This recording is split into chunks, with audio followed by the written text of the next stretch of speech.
Avec ou sans handicap, nous sommes tous extraordinaires. À travers le projet Le Jardin des Différences, la MJC de Logne a décidé de lutter contre les discriminations liées au handicap. Jusqu'au 3 décembre, des animations, spectacles et rencontres sont organisées. Des rencontres entre les enfants valides et les enfants handicapés qui se font tout naturellement. C'est très surprenant. En tant qu'adulte, en fait, on a souvent beaucoup plus de préjugés ou de barrières. Et naturellement, les enfants vont entrer en contact, ils vont effectivement discuter, échanger, et faire ce qu'ils ont à faire ensemble de bon cœur.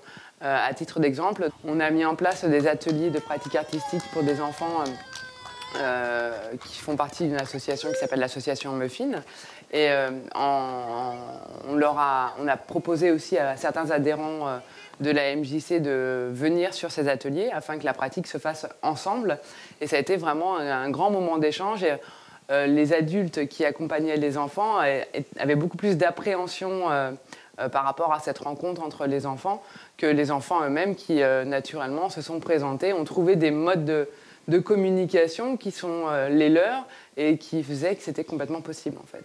Pour l'occasion, un spectacle de chant et de danse a été préparé par 2 classes d'école primaire, l'une de Logne et l'autre de Champs-sur-Marne qui accueille des enfants porteurs de déficiences auditives. Le travail a donc porté sur la danse et sur la langue des signes. Ils ont très bien réagi à l'apprentissage de la langue des signes. Pour eux, ça a été très ludique. Ça a été une autre forme de communication, parler avec le corps. Et puis aussi instaurer d'autres modes de communication auxquels ils n'ont pas l'habitude, à savoir parler en face de la personne, bien articuler, aussi communiquer sur le mode visuel, donc ne pas forcément parler pour se faire comprendre et pour être compris. La MJC de Logne a d'ores et déjà gagné son pari, permettre la rencontre de personnes différentes, valoriser leur richesse et l'intérêt que nous avons tous à porter attention à notre voisin.